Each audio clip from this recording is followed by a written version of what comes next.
ഒരു ചെറിയ സംഭവം ഞാൻ പറഞ്ഞു തരാം. താജുൽ ഉലമയുടെ ആണ്ടിന്റെ സമയം കൂടിയാണിത്. റബീഉൽ ആഖിറിലാണ്, 1-ാം തീയതിയാണ് മഹാനവറുകൾ ഈ ലോകത്തോട് വിട പറഞ്ഞത്. ഉള്ളാൾ തങ്ങളെന്നാണ് നമ്മളെല്ലാവരും അറിയുക. ആ ആണ്ട് നേർച്ചയ്ക്ക് ആണ്ടിന് കഴിഞ്ഞ വർഷം എറണാകുളത്ത് ഒരു മജ്‌ലിസിലെത്തുമ്പോൾ അവിടെ ഉമർ എന്ന് പറയുന്ന ഒരു സഹോദരൻ INTUC-യുടെ സംസ്ഥാന സെക്രട്ടറി ഉണ്ട്. സാധുവായ എന്നെ പ്രസംഗത്തിന് വിളിക്കുമ്പോൾ തന്നെ അതിന് തൊട്ടു മുമ്പ് 2 മിനിറ്റ് ഉമർക്ക് പറയും എന്ന് പറഞ്ഞു.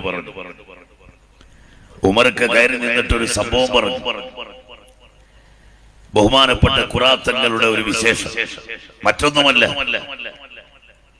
ഇദ്ദേഹത്തിന്റെ അടുക്കൽ മോസ്റ്റ് മോഡേൺ ഫാമിലിയിൽപ്പെട്ട എറണാകുളത്തെ ആലുവയിലെ ഒരു ഫാമിലി ഇദ്ദേഹത്തോട് പറഞ്ഞു, 12 കൊല്ലമായി സന്താനങ്ങളില്ല, ഇനി കയറി ഇറങ്ങാൻ ഒരു മെഡിസിനുമില്ല, പല കൃത്രിമ യാന്ത്രിക മാർഗങ്ങളും നോക്കി, പക്ഷേ വിജയിച്ചിട്ടില്ല. എന്താണ് ഒരു പരിഹാരം? അദ്ദേഹം പറഞ്ഞു, ഞാനൊരു പാവപ്പെട്ടവനാണ്, ഞാൻ എന്ത് പരിഹാരം പറയാനാ?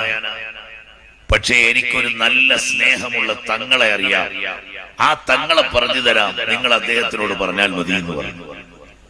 ആരാന്ന് ചോദിച്ചപ്പോ വലിയ തങ്ങളായിരുന്ന താജുൽ ഉലമയുടെ മകൻ സയ്യിദ് ഖുറാത്തങ്ങളാണെന്ന് പറഞ്ഞു. എട്ടിക്കുളത്ത് ചെന്നാൽ കാണാമെന്നും പറഞ്ഞു. അങ്ങനെ ട്രെയിനിൽ ഇവര് യാത്ര ചെയ്ത് എട്ടിക്കുളത്തെത്തി. എട്ടിക്കുളത്ത് ചെന്ന് ഖുറാത്തങ്ങളെ കണ്ടു നോക്കുമ്പോ പെട്ടെന്ന് തന്നെ മഹാനവറുകൾ നൂറുകണക്കിന് ആളുകളെ സ്വീകരിക്കുന്നതിന്റെ ഇടയിൽ 12 കൊല്ലമായി കുട്ടികളില്ലെന്ന് പറഞ്ഞപ്പോ വെള്ളത്തിലേക്ക് ഒരു കുപ്പി വെള്ളം എടുത്തു വരാൻ പറഞ്ഞു. വെള്ളം എടുത്തു കൊണ്ടുവന്നപ്പോ ജസ്റ്റ് ഒന്ന് ഊതി കൊടുത്തു, എന്തോന്ന് ചൊല്ലി ഊതി കൊടുത്തു. ഈ പാവപ്പെട്ട ഫാമിലിക്ക് ഇതായിരിക്കും മരുന്നെന്ന ഒരു ധാരണയുമില്ലായിരുന്നു. ഇവരെന്തൊക്കെയോ പ്രതീക്ഷിച്ചാണ് പരീക്ഷണശാലകൾ മുഴുവൻ കയറി നടന്ന ഇവർ അവിടെ എത്തിയത്. അപ്പൊ ഇവരെന്ത് ചെയ്തു? അവിടുന്ന് വേറെ അന്തം വിട്ടിട്ട് അവിടുന്ന് തിരിച്ച് യാത്ര ചെയ്തു. എറണാകുളത്ത് തിരിച്ചെത്തിയപ്പോൾ ഈ ഭർത്താവ് ഭാര്യയോട് ചോദിച്ചു, എടീ, നമ്മളിപ്പോ ഒരു ബിസ്ലേരി വാട്ടറിന് വേണ്ടിയാണോ ഇവിടുന്ന് അവിടം വരെ പോയി കഷ്ടപ്പെട്ടത്? ഞാൻ നിങ്ങളോട് ചോദിക്കാതെ നടക്കായിരുന്നു, ഇതാ കിടക്കുന്നു വെള്ളം എന്ന് പറഞ്ഞിട്ട് ഈ കുപ്പിയും വെള്ളവും എടുത്ത് ഫ്രണ്ടിലെ തെങ്ങിന്റെ മൂട്ടിലേക്ക് എറിഞ്ഞു. അവരങ്ങിട്ടുപോയി. അവരുടെ ദൗർഭാഗ്യം, ഇട്ട ഉടൻ അടപ്പും തുറന്ന് വെള്ളം കംപ്ലീറ്റ് അവിടെ പോവുകയും ചെയ്തു. ഇപ്പൊ ഈ മുറ്റമൊന്നും അല്ലല്ലോ, എല്ലാത്തിലും എന്താണ് അതിന് പറയുന്നത്, ഇന്റർലോക്ക് ഇട്ട് നിർത്തിയിരിക്കുക, തെങ്ങിന്റെ മൂട് വരെ. അപ്പൊ അതിനകത്ത് തെറിച്ച് വെള്ളമെല്ലാം പോവുകയും ചെയ്യും. സുബ്ഹാനല്ലാഹ്. ഈ ഉമർക്ക് പറയാണ്, രാത്രിയിൽ ഇവർ 8:30 മണിയായപ്പോൾ എയർ കണ്ടീഷനുള്ള റൂമിനകത്ത് കയറി. ഇവർക്ക് നല്ല സൗകര്യമുള്ള സമ്പത്തുള്ള വീട്ടുകാരാണ്. അവരതിനകത്ത് കയറി അതാ AC ഓണാക്കിയിട്ട് കിടന്നുറങ്ങാൻ ഒരുങ്ങുമ്പോ കണ്ണിൽ ഉറക്ക് പിടിക്കുന്നില്ല. ഈ വീടിന്റെ ചുറ്റുഭാഗവുമുള്ള 4 സൈഡിൽ നിന്നും ഗർഭസ്ഥ അതാ നവജാത ശിശുക്കളുടെ ശ്വാസം പിടിച്ചുള്ള കരച്ചിലാണ്. 100 കണക്കിന് ബേബികളുടെ കരച്ചിൽ, അതും ശ്വാസം മുട്ടിയിട്ടുള്ള കരച്ചിൽ. എവിടുന്നാ കേൾക്കുന്നതെന്ന് ഇവർക്കറിയില്ല. AC-ക്കകത്ത് പുറത്തെ ശബ്ദം കേൾക്കാത്ത റൂമിൽ ശീതീകരിച്ച മുറിയില. സുബ്ഹാനല്ലാഹ്. രാവിലെ വരെ ഒരു പോള കണ്ണടയ്ക്കാൻ 2 പേർക്കും കഴിഞ്ഞില്ല. ഈ കുട്ടികളുടെ കരച്ചിലോടെ കരച്ചിൽ. അവസാനം അവർക്ക് മനസ്സിലായി ഇതിൽ പ്രശ്നങ്ങളുണ്ട്. ഒരു കോമൺ സെൻസ് വെച്ച് അവർ മനസ്സിലാക്കിയതാണ്. അവർ ഉമർക്കായ രാവിലെ തന്നെ വിളിച്ചു. ഉമർക്ക, പേടിച്ച് വിറച്ചിരിക്കുകയാണ് ഞങ്ങൾ 2 പേര്. ഇങ്ങനെ ഒരു സംഭവം ഉണ്ടായി. സംഭവം ഞങ്ങൾക്കൊരു ചെറിയ അബദ്ധം പറ്റി. ഞങ്ങൾ ആ വെള്ളം മാത്രമല്ലേ ഉള്ളൂ എന്ന് വിചാരിച്ച് അതിനെ ഒന്ന് നിസ്സാരമാക്കി അവഗണിച്ചു പോയി. അപ്പൊ ഉമർക്ക് പറഞ്ഞു, എന്ത് പണിയാ നിങ്ങൾ കാണിച്ചത്? ഈ വെള്ളം നിങ്ങൾ എന്തിനാ എടുത്ത് കളഞ്ഞത്? അത് ഞങ്ങൾ ചെയ്തു പോയി ഉമർക്ക, പരിഹാരം എന്തെങ്കിലും പറഞ്ഞു തരണം. ഉമർക്ക് പറഞ്ഞു, അവിടെ പറഞ്ഞ ഭാഷയാണ്, ഞാൻ ജാഹിലാണ്, എനിക്കൊന്നും അറിയില്ല, നിങ്ങൾ ആ തങ്ങളുടെ അടുത്ത് തന്നെ പോയി പറയാന്നല്ലാതെ ഒരു രക്ഷയില്ല എന്ന് പറഞ്ഞു. അപ്പൊ ഇവര് അദ്ദേഹത്തോട് ചോദിച്ചു, ഉമർക്ക, ഒരു കാര്യം പറഞ്ഞു തരുമ്പോ ഡീറ്റെയിൽസ് പറയണ്ടേ? അവിടെ ചെന്നാൽ ഒരു ഊത്തും ഒരു കുപ്പി വെള്ളമേ കിട്ടുള്ളൂ എന്ന് പറയണ്ടേ? ഞങ്ങൾ വേറെന്തൊക്കെയോ പ്രതീക്ഷിച്ചു പോയി, ഞങ്ങൾക്ക് ഇതിനെ കുറിച്ച് യാതൊരു അറിവില്ലായിരുന്നു.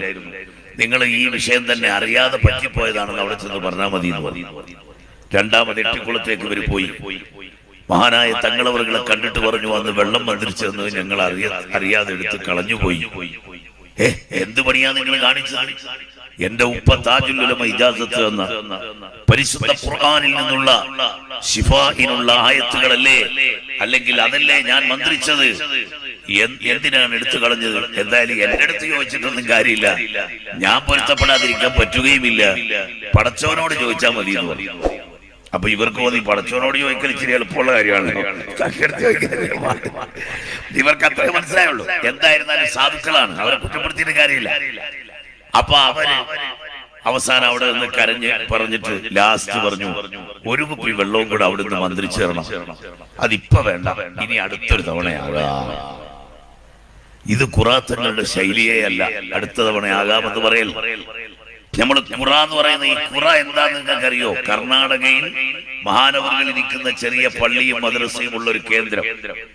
അവിടെ ആയിരക്കണക്കിന് ആളുകളാണ് കാണാൻ ചെല്ലുന്നത്.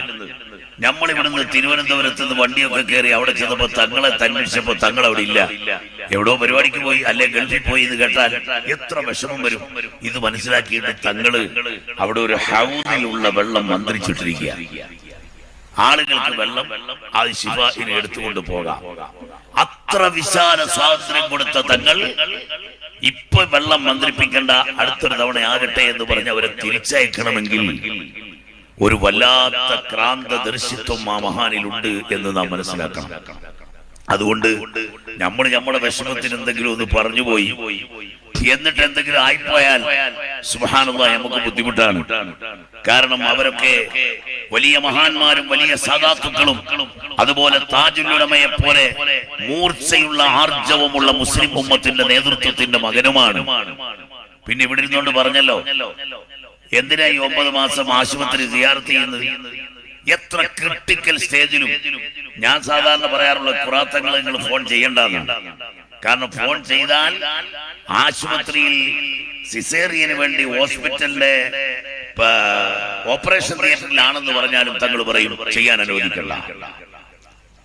അപ്പൊ പിന്നെ ചിലര് ചെയ്യാൻ ഇനിയിപ്പോ എന്തായാലും ചെയ്തു കൊണ്ടുപോയി കീറാൻ പോകുന്നു. ഇങ്ങനത്തെ ഒരു അവസ്ഥ പിന്നെ തങ്ങളെ വിളിക്കുന്നതിനാ? വിളിക്കാതിരിക്കലാണ് നല്ലത്. കാരണം ഇല്ലെങ്കിൽ പിന്നെ തങ്ങളുടെ വാക്കും കൂടെ നമ്മൾ നിഷേധിച്ചു എന്ന് വരില്ലേ? എന്താണ് ഇത്ര ധൈര്യം പറയുന്നത്? നേരത്തെ പറഞ്ഞില്ലേ, 2 കിഡ്നിയില്ല, ഹാർട്ട് റൈറ്റ് സൈഡിലാണ്, ലെഫ്റ്റ് സൈഡിലല്ല. തലച്ചോറ് ബ്രെയിൻ അത് സ്റ്റേബിൾ ആയിട്ടില്ല. ഇതെല്ലാം പറഞ്ഞ കുട്ടിയുടെ കാര്യത്തിൽ 3 പ്രധാന ഹോസ്പിറ്റലുകളിൽ അദ്ദേഹം കൊണ്ടുപോയി. അവര് മുഴുവനും പറഞ്ഞു ഇത് അബോർഷനാക്കി കളയണം. പക്ഷേ ഖുറാത്തങ്ങൾ സമ്മതിക്കുന്നില്ല. പ്രസവിച്ചപ്പോൾ ആ കുട്ടിക്ക് ഒരു തകരാറുമില്ല.